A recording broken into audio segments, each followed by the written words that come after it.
Hello, everyone from Chelsea Fan TV. I hope you're all doing very, very well. Welcome back to another lunch show where we go through all of the latest Chelsea news regarding the club at the moment. It might be transfer news. It could be things internally at the club as well. Obviously, we've got a little bit of an update on the Conference League game because of the press conference Maresca did yesterday.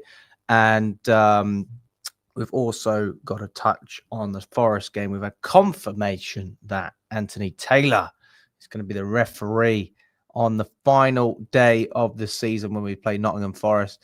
I'm here with Nina. How's it going, Nina? Yeah, good. I was just thinking when you said Anthony Taylor and, it's the season finale, it has to be dramatic, doesn't it? So, Very of course, dramatic. that had to be.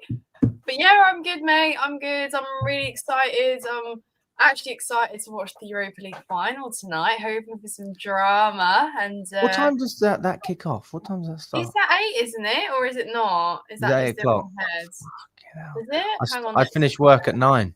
It is at 8 p.m, mate. Yeah.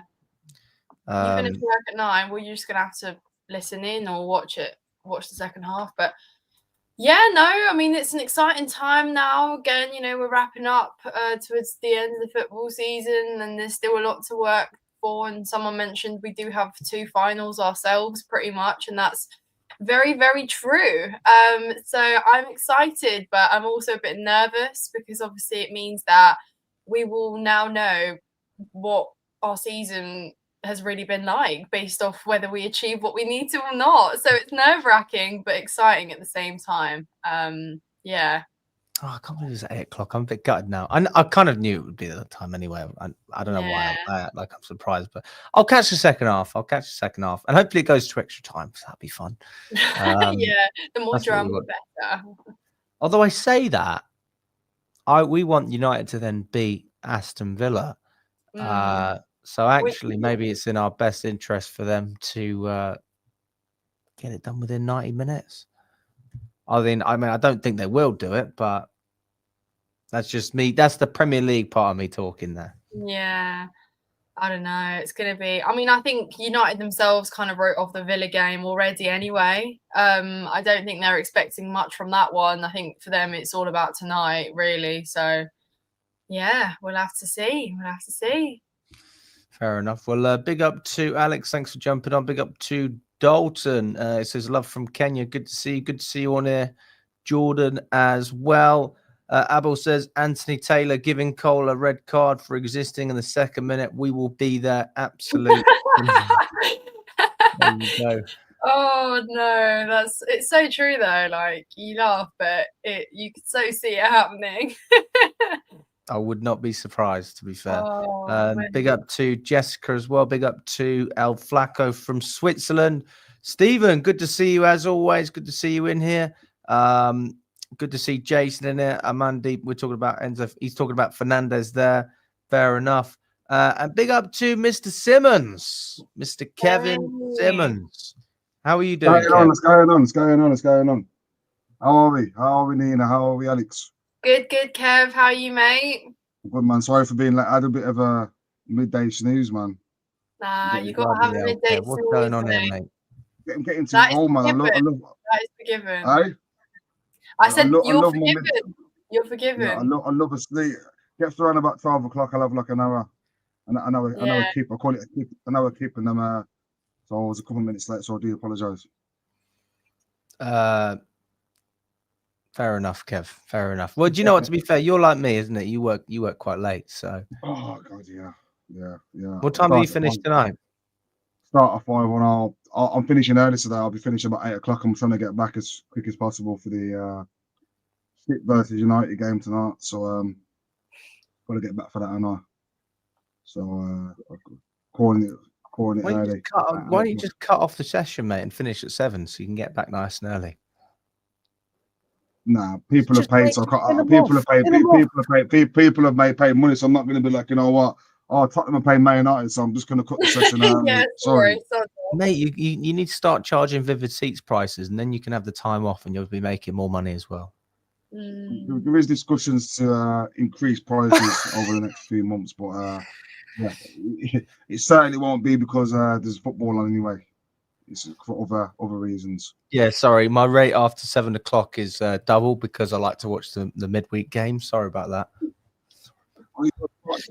Actually, got me thinking now. We got do a Bournemouth weekend versus rate. Man City tonight. I'm sorry, I got to charge a 20% premium plus VAT. You got me thinking now. I'm gonna write this down. I might start charging weekend rates. Yeah, You got me thinking about get in there.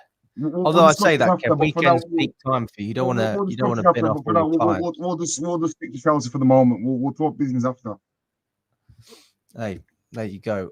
Listen, we've got a few different updates coming on. We're going to touch on some of the stuff that was out yesterday as well, and we've also obviously we had the show we went through last night, Kev, about Todd Boehly, everything that he said. I don't know if you had a chance, Nina, to watch. I haven't watched it, but I've seen the takeaway comments and stuff. So yeah. Yeah, I mean, what did you think of it then, based on what you've seen? Wait, which comments are you talking about, by the way? Just Boehly's comments in general. What from? Yeah. Wait, which video? Wait, what conference? Have I seen the wrong thing? The Qatar Economic Forum yesterday. Oh no, I've not seen that. I thought you were talking about like the stuff that he'd come out and said a couple of weeks ago. No. Maybe show Nina the video. We haven't got time to go through all that. We've already been through it. But run me down. Yeah. What has he said? We can definitely read you some quotes. I can get you some quotes up. Sure, no problem. Got the wrong thing then. Yeah, I mean, me and Kev did a whole show on it yesterday. That was an hour show, so I don't think we can watch the whole thing. He said Chelsea's investments are mostly done, hinting the next transfer windows are unlikely to have significant spending.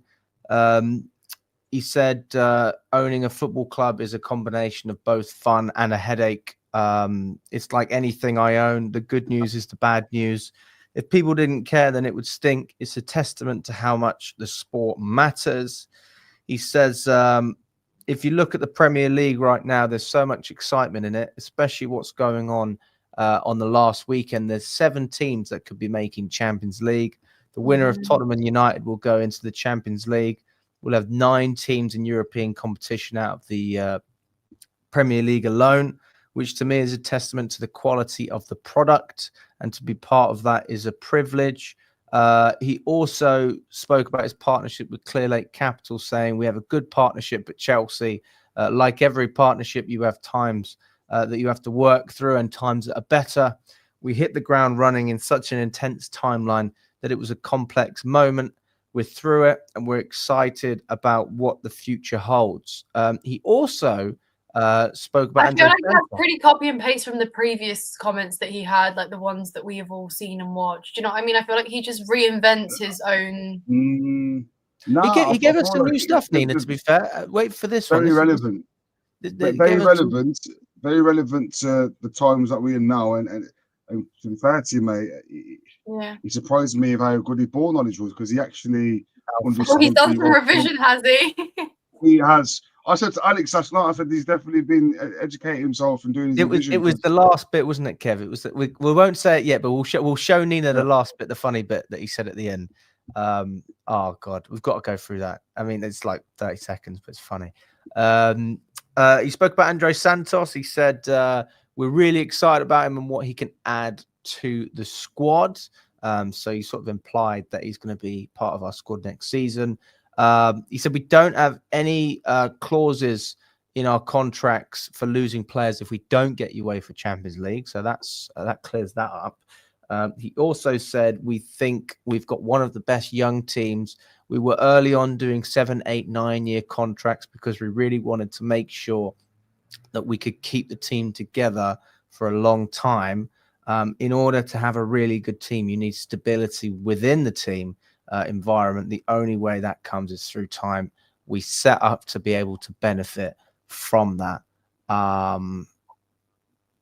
This was a bit that made us we were a little bit upset, but we kind of knew he was going to say this. He said we've done most of our investing. We're not looking at it as a spend. We look at it as an investment. We're trying to build the best portfolio of players that can perform at the highest level for the longest periods of time. So when people talk about the money we've spent, it's not a spend, is it? It's an invest. He's investing, which we kind of knew, but I don't know. It's like anything. You just, it's not very nice to hear, is it? And then there's a couple more quote. He also said the margins of errors are so small. He said, I don't think I fully appreciated that the margin of error is so small. I think that sports has gotten more and more competitive in the Premier League, and that makes winning all that much sweeter. And he also said that we know that we need a bigger stadium, and that's basically the main takeaways. And you got to tell me the main part, the funniest part. Yeah. Let me get. Dude, we've got to watch that bit. We'll watch that because that's actually quite funny. Wow. Can I ask you this, Nina? Did you know that Todd Boehly he's looking to invest in like a cricket club? Did you know that? No. Oh, that's hilarious. Let me see if I can get it up. But I'm not surprised. All right, let me see if this is it. We'll share our screen very briefly. It's just the way he explains it. He's very smart. Oh, it's funny, isn't it, Kev? It's funny. I know I have a cricket question because He's smart. He's are basically won a bidding round for a team in Nottingham, but the whole process is yet to complete. Are you confident that will be completed with a positive outcome for you? You know, I think cricket is a really exciting sport, and you. Oh, that was it. Oh, that was it. Yeah. He said, I think cricket. And me and Kev at that point, to be fair, we were nodding our head a lot of times. We were like, oh, fair enough. And then as soon as he said that, we were like, yeah, shut up, mate. You don't know what you're talking about. Cricket is a very exciting sport. Todd, don't kid yourself. Don't kid that. We're not the smartest people in the world, but we're not that stupid. All right, we're not that stupid. You can say that football's exciting because it actually is, but don't talk about cricket and pretend that cricket's exciting. Nah, he's lying. We know he's lying. But what he's trying to do is he's propping it up because he knows what's in store. What he's trying to do is, Nina, continue the video. He's trying to make a hybrid baseball cricket kind of Indian Premier League. All right, we'll watch it briefly, but this is not really relevant. Yeah. Is yet to complete. Are you confident that will be completed with a positive outcome for you? You know, I think cricket is a really exciting sport, and you look at what's going on in India, and you look at the media rights in India, and you look at the ability to expand it globally. And I think, we're in the early innings of cricket, but obviously, when you look at the size and scale of India, to be able to export that game around the world, right? And who knows? I think the convergence of cricket and baseball is also really intriguing, right? Because it's a similar skill set, and we now have, in Uganda, we have a Dodger facility. So we just signed our first African player to a professional contract. And I think that's, really exciting as we continue to export these sports all around the world. But on cricket, if London Spirit became enough on cricket, right? We've had our fun. Wow. What was it at the end, Kev? He was like, they said to him, who's your favorite sportsman that you'd like to talk to or whatever? And Kev was like, oh, he's definitely going to say Michael Jordan. And instead he spoke about a wrestler, a high school wrestler. Yeah. I didn't know Todd Boehly was a wrestler. Yeah. If you were going to say wrestler, I thought at least say the freaking Rock or Stone Cold. He's trying to be in the good books for every different sport, just in case that he needs to go down the route of investing in a club or buying shares in a club in a different sport or whatever. So, he needs to be in the good books. So yeah, that's basically Boehly, but I recommend you watch it, Nina, honestly. No, I will. Even when you read the quotes, I don't think it's the same as, because he does say more than what the quotes actually entail. He does say more, but there you go. Those of you who are saying cricket is entertaining, I'm sorry, I cannot accept those comments. Not for me. Maybe T20 one day. I'll give you that. I will give you that.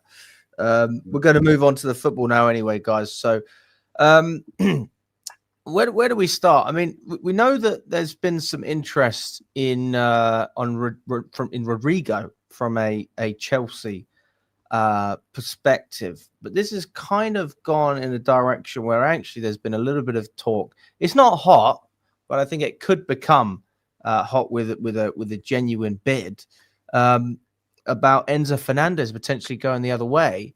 And there is interest from Real Madrid for Enzo Fernandez. Sources say that Chelsea would ask for more than the £107 million they paid for. This is according to Nazar Kinsella. He works with the BBC, and I don't know if this is something that's genuine.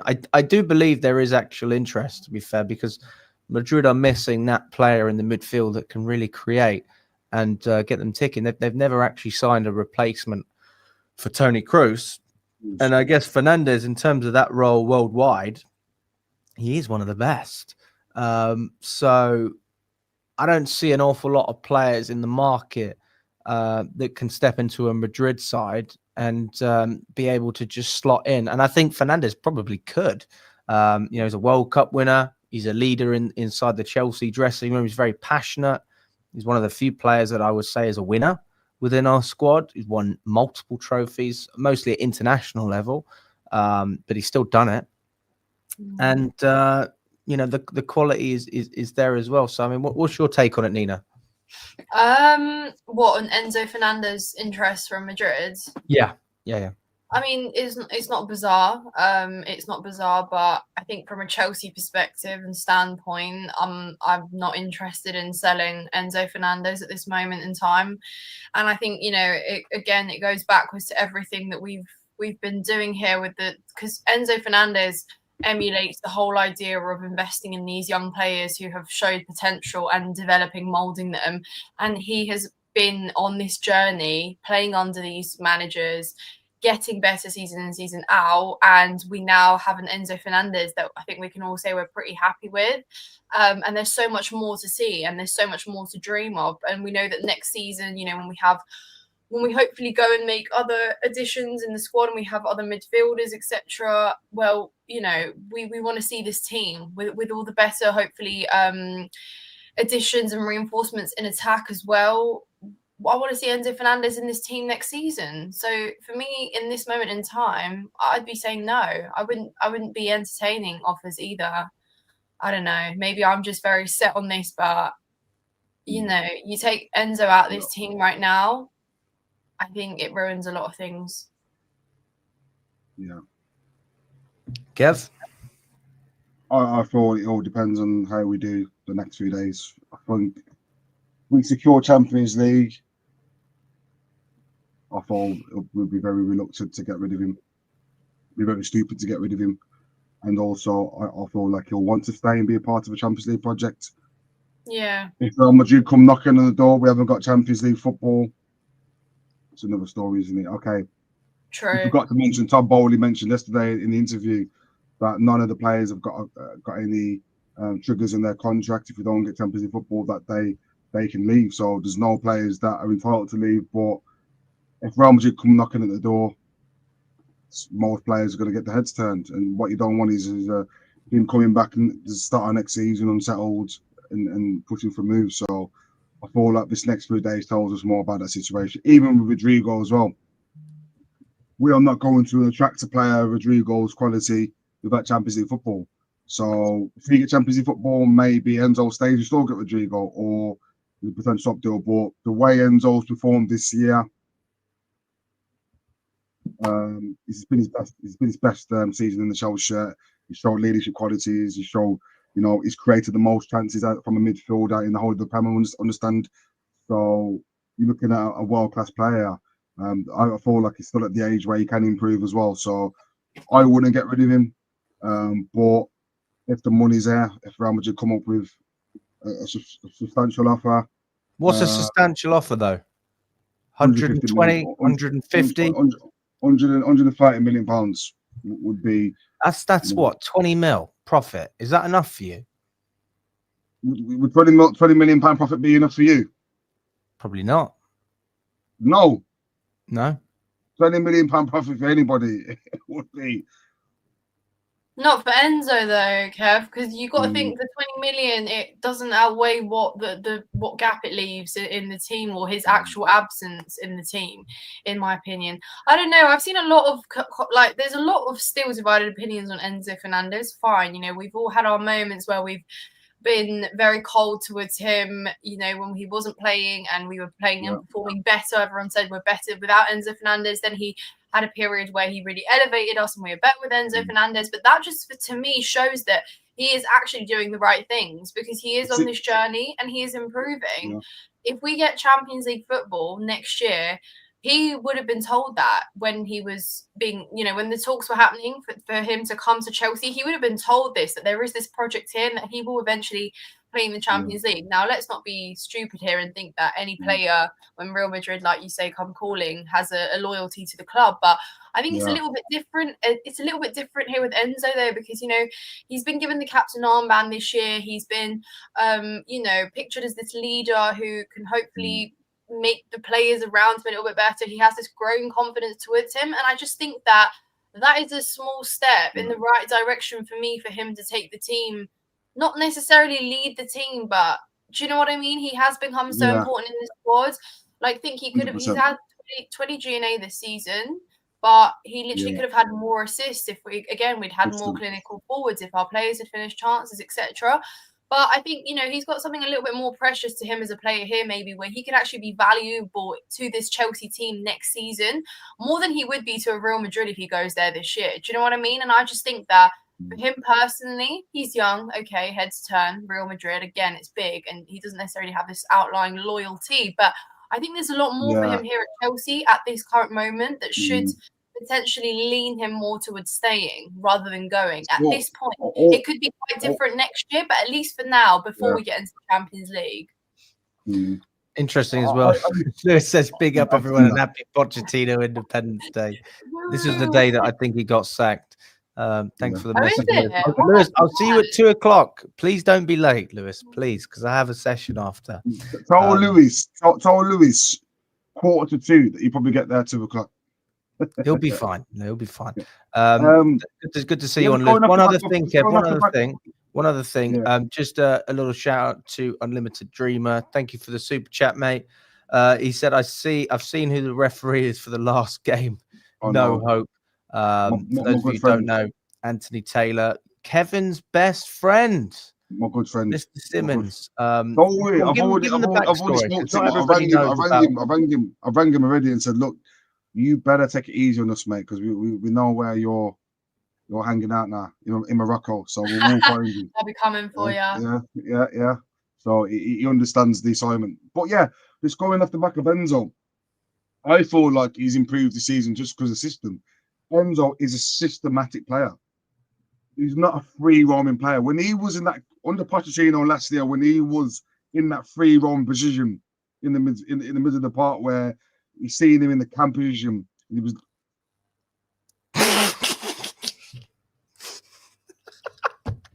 Yeah. Lena, you haven't looked yet. Oh man. Oh yeah, no, I know this. I know this picture. Oh good. Oh, sorry about that, Kev. I've done you dirty there. I love the thumbs up, but it should have been the thumbs down. Can you imagine? Can you imagine? You had every opportunity to give it to Anthony Taylor, and you were like, I told you, Anthony. Sorry, no. Can I have a picture, please? I told you. Listen, I sat there, and he walked past. He's going on to his play, and I swear, my lips. I was just about to go, Taylor, you're up. And I listened, I had to hold my lips together. I thought, Kev, don't do it. Not in front of his missus. Just be a bit, respectful. Shame on you, Kev. Shame on you. Shame on you, mate. Kev.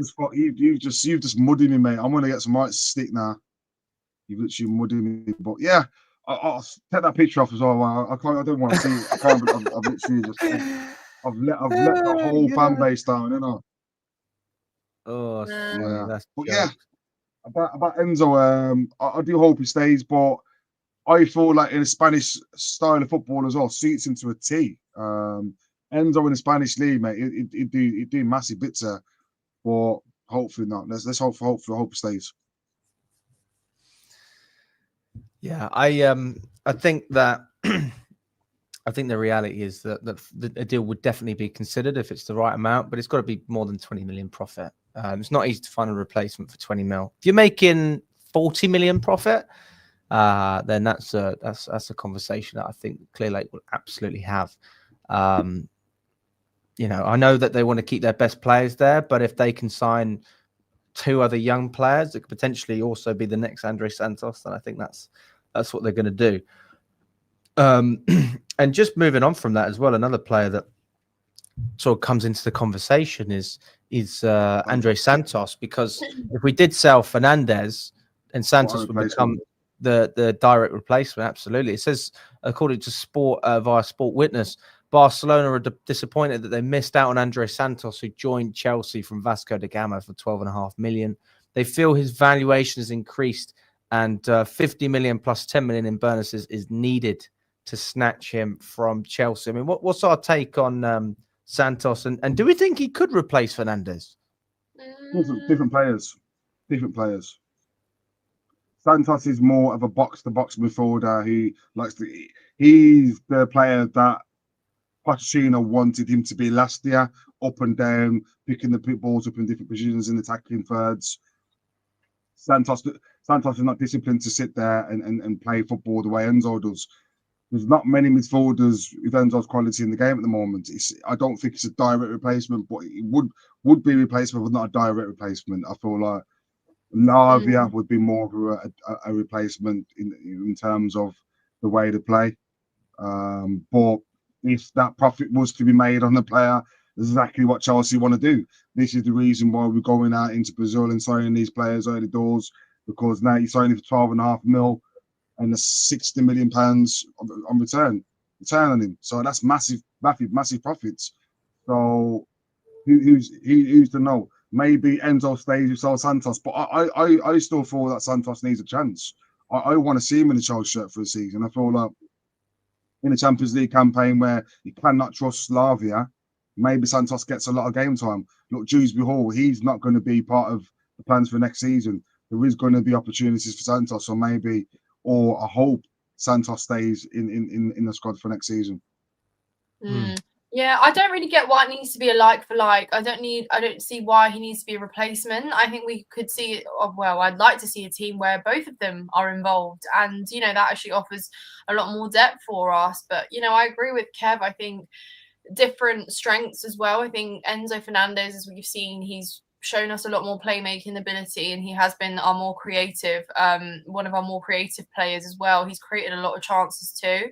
Like I said, he would have had so many more assists if there were more players to get on the end of some of his passes, because he's got a great vision and he's been very intelligent in his play. Santos maybe offers you a little bit more physicality again as well, but I think that why not have both? Why does Enzo Fernandez need to go for Santos to be here? Yeah, go on, Kev, go on. Just get rid of Dewsbury Hall and other players that linger around the squad and give Santos an opportunity. So we'd have 4 top class midfielders, wouldn't we? Caicedo, Enzo, Santos, and Lavia. What a quadruple of midfielders that is going into hopefully a Champions League campaign. I wouldn't be looking to sell him more. Just give him an opportunity. Maybe, you never know, he could come into the Premier next season and have a wonder season, and that valuation of 60 million doubles to 120. You just never know, don't you? So I'll just keep hold of him. I mean, this whole saga of Real Madrid and Fernandez, obviously not the first time we've heard it, but obviously it's not just Madrid being linked with our players. We're also being linked with one of theirs. And Rodrygo seems to be a player on the out. Something came up from Goal yesterday about Rodrygo. We've had another update via SAS, which is I think a Spanish source, and Sergio Lopez is the journalist for this particular one. And in the article, it says a revolution is looming, changes, new additions. The question is how many. There are several players who remain without knowing if they will. For now, their futures are on a cold standby, knowing there's nothing left to do, play and wait, specifically until Xabi Alonso becomes the manager of Real Madrid, and that's when the players will know what's going on. It says the signings are starting to become clearer. You've obviously got Trent going to Real Madrid, Dean Huijsen as well, Carreras as a left back, but obviously that leaves a number of players uncertain about their future as well. I think what's his name, Vázquez has already said he's going to be leaving. Yeah, Vasquez Yeah, is he's gone. going. Carvajal apparently as well. He's been touted for a move away. Yeah, they've got a few players that they're looking to sell on. But with Real Madrid, new starters, isn't it? Xabi Alonso coming in, he's going to want to sign players himself. I've heard that Grimaldo, he wants to take him from Bayern Leverkusen, a player that he's worked with for the last couple of years. So massive things in store for Real Madrid.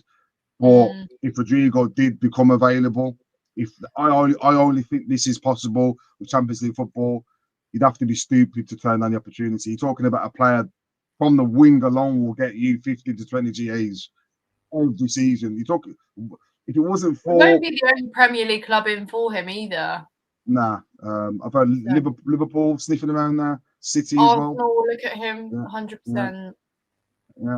Yeah. So there's going to be massive competition to get him, but I don't know what it is. He just suits Chelsea. I feel like if he came to Chelsea, he'd float you. He just suits. I don't know what it is. He just suit a Chelsea, wouldn't he? I was having a chat with someone last night, and we were like, we were getting a bit sort of excited. Yeah, we were getting a bit excited, man. We were like, imagine if we got Osimhen and Rodrygo, that would be nice. And then the reality hits, and you hear wage caps and all this nonsense, and you think, fuck's sake, it's probably not going to happen. But it's fun to dream about. I mean, it's interesting in this article as well. They say on a sporting level, he's in a complicated moment, Rodrygo, because he's only scored one goal since February, and that was against Brest. To close out the Champions League, I think there's a league feint, so that's one in almost 4 months. But they're also saying that Artur Güler is overtaking him within the squad as well, and he's a player that Xabi Alonso wants to make a strong push for. And by the way, I think Güler's a quality player anyway, so I don't think that doesn't really surprise me. I just think Rodrygo's time's done. I think when they signed Mbappe, that was it. He wants to be the main. Yeah. Well, they're saying that he's not sure what he wants to do. In fact, the quote they've used is another year of secondary school, and they're saying that Xabi Alonso wants to play with two forwards, Mbappe and Vinicius, in a formation with Bellingham on the left and Güler on the right, so he can face another season Rodrygo as in a supporting role. Obviously, nothing's definitive yet. He needs to speak with Alonso, but it seems like there's a good chance that he could leave for the reason that he's just not an important enough member of the squad to be utilised. I mean, he still get game time, don't get me wrong, but obviously I think he's playing on the right at the moment, isn't he, at Madrid? He's playing lots of games under Ancelotti, but he'd rather play on the left, never going to play ahead of Vinicius. So if he comes to Chelsea, I mean, we're going to play Sancho ahead of this guy? No chance. So he's definitely going to start for us, and he's going to start in his rightful position. And the thing is, right, you can play comfortably in all three roles: striker, right wing, and left wing. So looking at it from a versatility perspective, you got a man here that's been there, done it. He's experienced international player. Wow. But I am not getting excited. I think we can start looking and dreaming of these signings after Sunday. I just feel like right now it's fabricated. So true. Osimhen, Rodrygo, all we're doing is building up our hopes and expectations just for Man United to probably get Champions League and slip and get and all the other teams around us get the players. So let's see what happens after Sunday, and then we can start dreaming. But for now, just take it as a pinch of salt. Yeah. I mean, what's a realistic price tag for him, guys? And we know his contract's already on 240K. So I'll go with the contract first. Do we pay him the same? Do we pay him more? And what is a realistic transfer fee as well? I don't see us offering him that wage. I don't see him getting that wage at Chelsea, to be honest. So he would probably have to take a cut a little bit, but I think he would have to. 180s, 180. I'd say maybe 70. 200 at a right push. Yeah. 70 to 80 million pounds, 180,000 pound a week. Over Why would 6 he years. take a pay cut to leave Real Madrid and come to Chelsea? I just don't see that. Because he's got a Well, it's Real chance to. Madrid. Because Rodrygo What, is and a you're player. telling me that another club wouldn't match his wage? No, Yeah. he could. That's the problem. That's why we're not sure if we can actually I even see. compete to go in It's- for him. Saudi Arabia for one. Yeah. PSG, City, big. There's bigger teams with bigger wage structures than us, unfortunately. Or maybe it's the dream of playing for a London club. Maybe what's come to you just never know, don't you? But we can never match 240k. That would break our wage structure by 150. So that's nearly 100,000 more. I just can't see it. I can't see it happening. So maybe 70, 80 million pound, but a larger, a longer transfer, a longer contract, but with shorter money. So something similar to what we're doing at the moment. So probably a 6-7 year contract, but with that money split over a longer period. Hey, we'll have to wait and see what happens. Let us know in the chat as well what you think. Alex says sell Dewsbury Wedding Hall. Is that the word? Is that the word? See, that's not the one I've heard. I've heard Dewsbury does fuck all. That's the one I've heard. So a little bit more PG though, Alex. I'll give you that. So Nina doesn't look impressed. Thanks for the super chat anyway, mate. Let us know if you agree with Alex in terms of selling Dewsbury Hall. I mean, listen, in terms of squad depth, if he adds a little something and he's good for the squad morale, I don't think it's the worst thing in the world.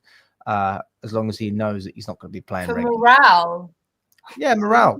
You know, team spirit. He's not doing nothing, bro. That's the way I look at Tosin, isn't it? Bro, you've got Uncle Tosin, isn't it? The guy's performed against Farmers this year. That's it. He's not doing it. So give him a squad role. What is he?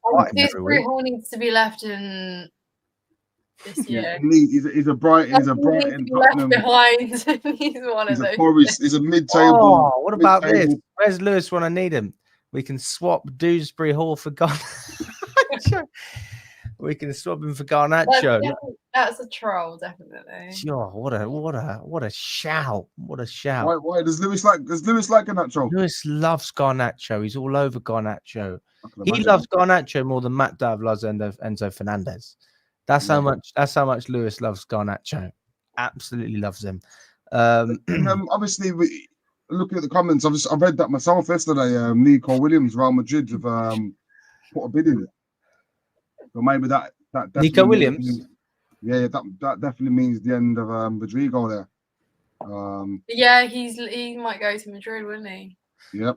To be fair though, like, are they gonna match his wage? Because he's on something stupid like 400k. No, he won't. But I feel like he'd still accept. You think he'd take a pay cut to go to Real Madrid? Yeah, I think so. That's not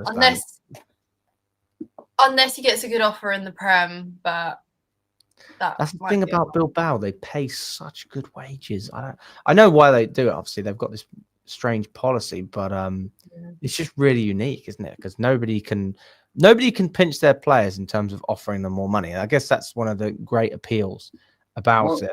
What's going to be about? How much do they pay? Oh, they pay ridiculous wages because they don't spend any money on transfers, Kev.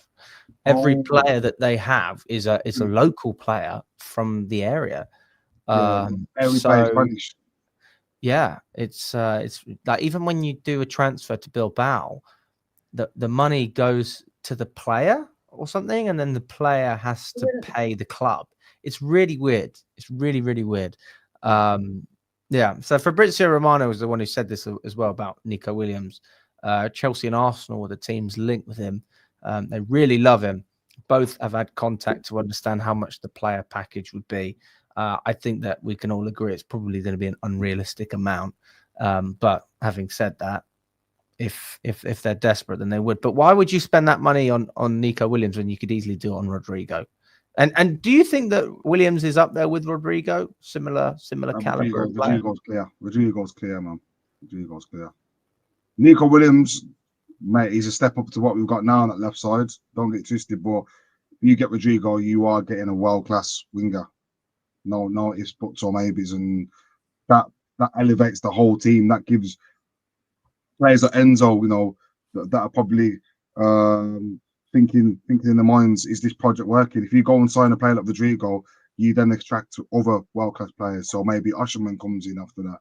And all the talk of us being just a team that signs kids, you're then looking at a team that's now going back and signing world-class players. So it's got to be Rodrygo over everybody down that left for me. All these conversations just make Sunday seem even bigger than what it is. Yeah. Do you know what I mean? Like, we're sat in the boat where it's May, nearly June, and we're not sure if we're in the Champions League or not next year. And we're dreaming and talking of these players that potentially are out there and available, but we don't even know if we're entering the race in the first place because we don't know what we can offer for next season. And mind you, we've still got a Conference League final to win as well. So that's for me. That Conference League finals has been overshadowed by this Sunday. I ain't gonna lie. That Conference League final, yeah, it's good to get your hands on the title, but wow, I'm not bothered. The final is Sunday. Yeah, that is the most. So if you had to choose, between winning the Conference League and getting Champions League football, what would you choose? What would it? Obvious, Alex. Yeah. You win the Conference League, you get Europa League, which is still the second rate. If you win Sunday, you get Champions League, which is going to attract the best players. So it's obvious and clear answer, mate. Sunday. The whole point of Sunday is so that we don't get to a Wednesday again. Like, that's the whole thing. Isn't it? Like, you know what I mean? It's like that should be your stimulus that you don't want to be in that final again on Wednesday. I mean, yeah, they're both important, obviously, but it shouldn't be either or. It should be both. Sorry, here comes this entitlement, but you know. I guess, yeah. The thing is, if we get Champions League without winning the Conference League, we're still not a group of winners. Like, we're not a winning club. And then you're entertaining the conversation. It's like, really? No, it's in like, Alex, who cares what people think of us right now? Like, we are. I care. I want us to win. Yeah, of course we do, but we need to win. We need to do both, though, and nobody's going to pat us on the back for doing that. It's just going to be like, well, okay, good job, like you did it. Next year is. Also from a team, like just from the dressing room, knowing what it means to actually win something. Yeah, 100%. If we can do that, then that's gonna carry us in good stead. We're just trying to both equally as big as each other. But your answer to your question, if I had to pick one, Sunday, unfortunately, Sunday would have to be the main one because the prize is bigger. The amount of money you bring in is bigger. The quality of players the quality of players you're going to attract is going to be bigger. A lot more lives on Sunday than Wednesday. But from a winning perspective, and Reece James and Enzo having a feeling of being a winner, that's massive as well in its own gratitude. So yeah, both massive games. For Sunday, for me, if we lose Sunday and we don't get Champions League, I will not be looking forward to Wednesday. I don't care if we win. I will not be looking forward to, because I know next season we're second rate again, Europa League. That's not Chelsea standard. So I echo that. Yeah. What's our predictions for the Forest game, especially because we know we've got Taylor now? Does that change the way you look at it? Just adds to the nerves. It just adds to the drama. Yeah. I don't want to sense it, but I sense Robert Sanchez running out and taking that Hudson-Odoi moment. And Anthony playing is just straight to the spot, not even looking at VAR, just bang. Yeah. The only thing that's giving me a bit of peace of mind and encouragement is the fact that Nottingham Forest have an incentive to play on Sunday and come out at us. So they might have to potentially tweak the way they've been playing a little bit. I know they've been, relying, they come out on counters and they've scored a lot of those opportunities, but they might potentially be a little bit more open because they have to go and have a go at us as well. And, we can play into that a little bit more. But again, that's going to be down on us and how convincing we are in finishing our chances, because we're not going to get, heaps and heaps again. But they definitely, I think, will give us a little bit more space just because they have to have a go at us as well. And, defensively, we are frail. We will leak chances. So they'll be looking at us in that way, expose those weaknesses. So again, from an attacking point of view, I think we will be given a little bit more to work with. But we know that even when teams let us do that, we sometimes don't capitalize ourselves. So it's going to be all about finishing chances. But yeah, I think that game's got potential to be kind of high scoring, actually. I don't think it's going to be very tight or narrow in the sense like a 1-0 or something. I actually think we're going to see goals either end, but just hoping that we outscore them. Well, I mean, my head says 2-2. My heart says 2-1 Chelsea. That's the way, I'll be honest. But yeah, I mean, we'll have to wait and see. Let us know your score predictions. That is our final, though. Forget Bilbao, forget Munich. It is Nottingham. That is it. That is the final, guys. Nottingham 2025. Bring it on. We'll have to wait and see. We was there last year, mate. What a game that was. A game that was. Absolutely brilliant game. I was saying it's going to be a draw, and I still think it might be. I still think it might be a draw, and I feel like Villa will be Man United. So I don't want to say it. I'm trying to be confident, but at the same time, I need to be real. I think we've left it too late. I think we have. So, hey, we'll see. Monaco are apparently interested in Jordi Petrovic. There's been a number of clubs interested in him. I know Bayern Leverkusen and Juventus, I think, were other clubs that were looking at Petrovic as well. I mean, what are we thinking about that? Are these conversations we should take seriously if there are genuine bids, or should we be looking at Petrovic and just palming everyone off? I mean, my opinion is simple. You don't even consider offers. I consider Petrovic untouchable. That's how I look at it. He's just got the player of the season, isn't he, for Strasbourg yesterday? Yeah. Best goalkeeper in France. He was our best keeper last year. He's still young. We've got 10 goalkeepers on the ranks, and he's clear of every single one of them. So why the hell would you sell him? For what? You should be looking at selling Sanchez. Should be looking at selling over Kepa. Massive contract. Get him off the books. Free some wages up. We've got to be looking to offload other keepers. There's not many world-class goalkeepers in the game at the moment. Just keep Petrovic. He showed us last year how good he is. So this year and last year. If any bids were to come in, just reject. Keep him on the books. Look to offload another 7 goalkeepers that we got elsewhere. The thing is as well that when we look at what he's done and the amount of mistakes we've had from Sanchez, there's an argument that even just having Petrovic in goal, nothing else changes. We would have already been in the top 4 because of the mistakes that Sanchez has made. And some of the saves that Petrovic could have made as well. Like you look at the draw against Arsenal, near post, Sanchez, the penalty we conceded against United, the goal we conceded at Anfield, the 2 against Brighton, we conceded 1 against Wolves. I mean, I'm not saying every goal was, cost us points because we were able to outscore a lot of teams as well. But maybe in other games as well, our defenders would have felt more confident and knowing that they had a better keeper behind them. They wouldn't have made certain mistakes. So there's a number of factors that come in with having a good goalkeeper as well. Hello, Donna. She is in Bilbao. Donna, it's not good enough to just tune in for the last 10 minutes of a stream. Okay, you need to get there when we start streaming. That's not loyalty. All right. Also, we didn't see. Did we see her on the evening stream yesterday, Kev? No, it's weird. She wasn't on the evening stream. It's probably on a flight. Leave Miss Donna alone. She's in Bilbao. It's not good enough, Donna. It's not good enough. All right, that's not good enough. In Bilbao to see Tottenham lose another final, hopefully. There you go. So, Donna, you enjoy the Spanish food. That is not loyalty. I just want to say that. Anyway, moving on. So Nina, sorry, I didn't get your thoughts on Petrovic. Yeah, no, I mean, you know my thoughts on Sanchez, so do I need to say any more? Like, I ironically, I always bring that Nottingham Forest game. We lost 1-0. It wasn't even his fault, and I didn't like him then when he arrived. And ever since then, I've always been on this train. People hopped on gradually, got more and more people. Train is overpacked now. It's spilling out, but it's.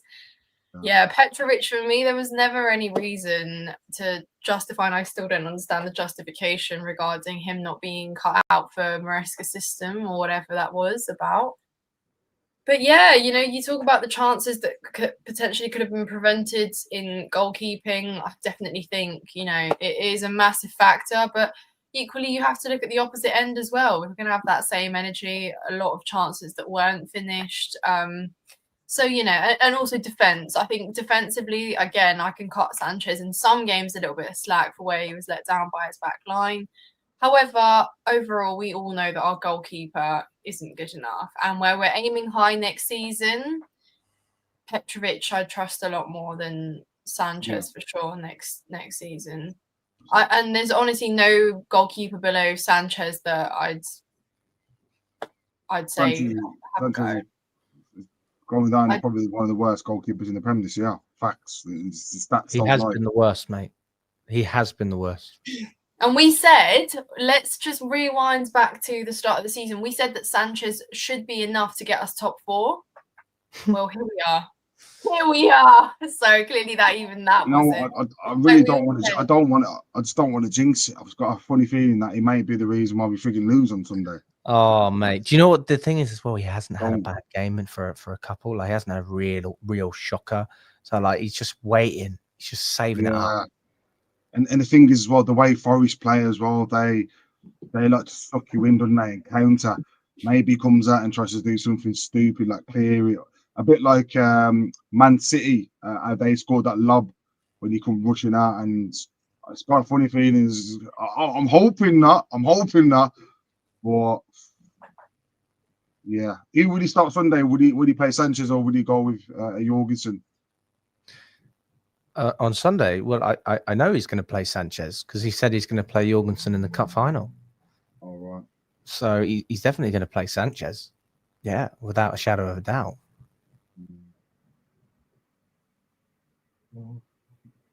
That's what we're stuck with at the moment.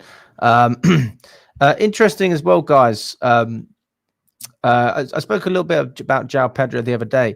According to Fabrizio Romano, this is Give Me Sport as well, if you want to check out the article. It says Joao Pedro's desire is to look for a new opportunity, sources confirm, with many top clubs in England looking for a striker like Liverpool, Arsenal, Chelsea and Newcastle. Joao Pedro will become an attractive option to consider in the upcoming weeks. Now, he's 24 years old, as far as I'm aware. He scored 30 goals and provided 10 assists in 2 seasons at Brighton since joining from Watford. And he's now considering all options ahead of the summer with a concrete chance of moving. So it's his desire to look for a new opportunity. It's not that Brighton want to sell him. He's not going to break his relationship with Brighton, but his camp has also started contacts to explore opportunities in order to start discussions with Brighton at the right time. Yeah, obviously Brighton, we know they're very difficult to negotiate with. We've done many deals with Brighton in the past. They're saying, or this article in particular, Fabrizio is saying that Brighton could accept an offer of 60 million for Joao Pedro. Now, when I looked at this before, it was 70 million. So that number has dropped ever so slightly. It was who was the article? Was it Caught Offside, guys? I can't remember if you watched that show. Caught Offside, full of nonsense, to be quite frank, but they come out with a few different articles. So Caught Offside said about 70 million and Fabrizio saying 60. I mean, that's a 10 million difference in valuation. Is that anywhere near what we would consider paying for this player if we were interested? No chance. They'll be having their pants down again. Literally. You say again, I mean, fucking hell, we've done all right. Yeah. We paid a premium for they've had their pants down. Top players. I mean, we've got to give them that. They've had their pants down, mate. a couple of occasions. Well, Potter, definitely. And I feel like paying £70 million for him, would they be doing it again? When you can get Osimhen for cheaper. You can get Goalkeeper for £65 million for the same value. So why the hell would you be looking at a Brighton player once again? There's no point in it. We need to be aiming higher up the spectrum. The Champions League football, there's only 2 strikers I can say that we should be going to get. Joao Pedro, maybe if we don't get Champions League football, I'm all up for it. But like I said, all depends on Sunday. If we go and spend £65 million on him, if we've got Champions League football, I will be pissed off.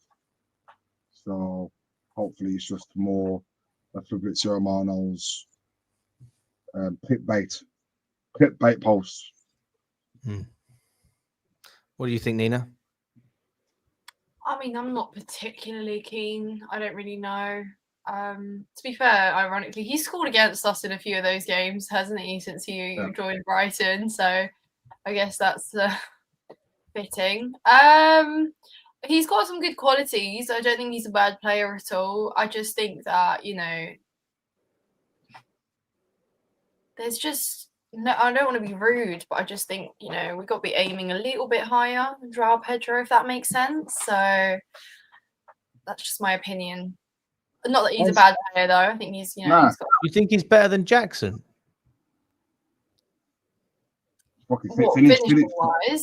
Finishing wise, 100%. Yeah, I was just about to say that, Nina. Finishing wise is 100% clear. I don't think there's many strikers that are not. To be fair, but we need an all-rounder striker. I think with Joao Pedro, he is more of a striker where you want in and around the area. Actually, that's what we need, don't we? Really, we need someone who's just in the box. So it wouldn't be a bad idea, but you just need a better price. This is the thing. Like, I look at the lap, right? I haven't got a problem with it. But if you said 60 million for the lap, I would. If we said 30 million for Joao Pedro, that looks like a much more attractive offer. But it's still a downgrade, obviously, on the other strikers we're looking at.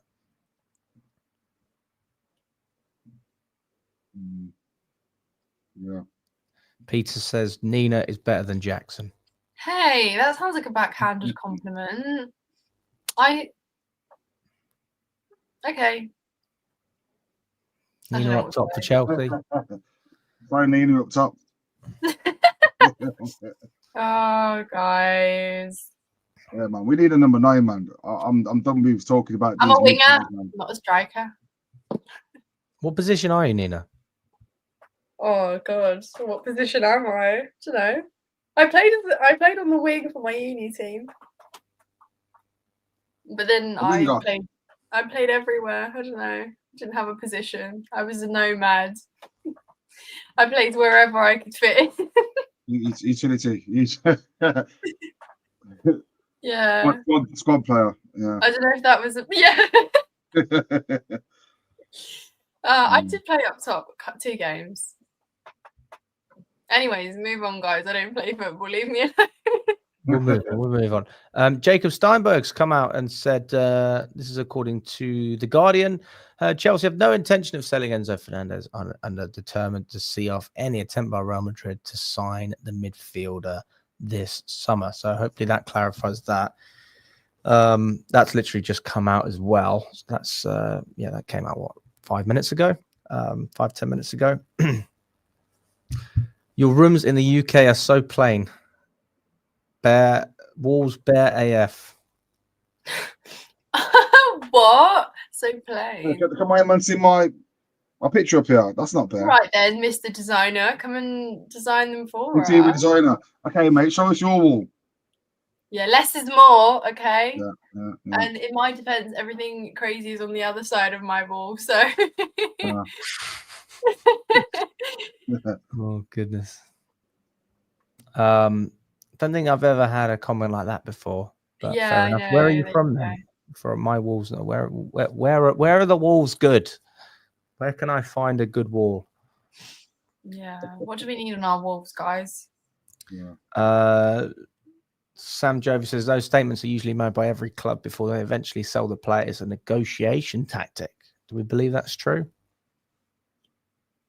Um, I'm not sure Yeah. that. I mean, look, if we bought Enzo for 40 mil and they were offering 100, I think it's a bit different. But we bought him for over 100, so I don't really think we're in a position to want to sell Fernandez, having invested that much. Even if you make 100, as I said, you know, Kev said you can make 20 mil, it's still not enough.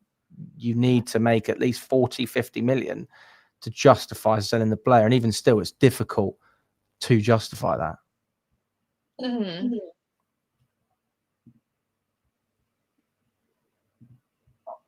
I feel like Enzo's got his valuation, but he's shown us this year that his leadership skills are very important to the team. I wouldn't let him go for any figure personally. But yeah, sometimes it is like the guy said, negotiating tactic. Oh, he's not for sale, he's not for sale, just to boost his price up a bit. Who knows? But like I said, all this talk is a bit too futuristic. I think Sunday evening, 8 o'clock tells us exactly where we're going to be going and what we're going to be doing, where we're going to be going, what we're going to be doing. So I think everyone should just hold that till Sunday. If we don't get Champions League football, those Enzo Fernandez links to Real Madrid could be more true than what we feel. Fair enough. Guys, I can see we've got almost 150 of you in the building, and we've only got about 55 likes. Smash that like button. Let's get up to 100 likes before we round out the video. 100 likes. Costs nothing. Does a lot. Means a lot. Shows us that you're enjoying the video. Makes us happy. Makes us very happy. And yeah, I mean, if you could like the video, that is fantastic. If not, we're going to stream anyway, but we appreciate the like.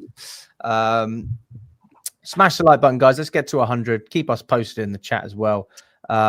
Really appreciate your time, Nina. Kev, thanks so much for jumping on, guys. And listen, if you haven't already subscribed to the channel, please do check out Nina's channel as well. And we will catch up later on. We'll have another 10 p.m. show this evening running through all of the latest news. So if you want a little bit more information, join us at 10 p.m. UK time, and then we'll run through everything there. All the best.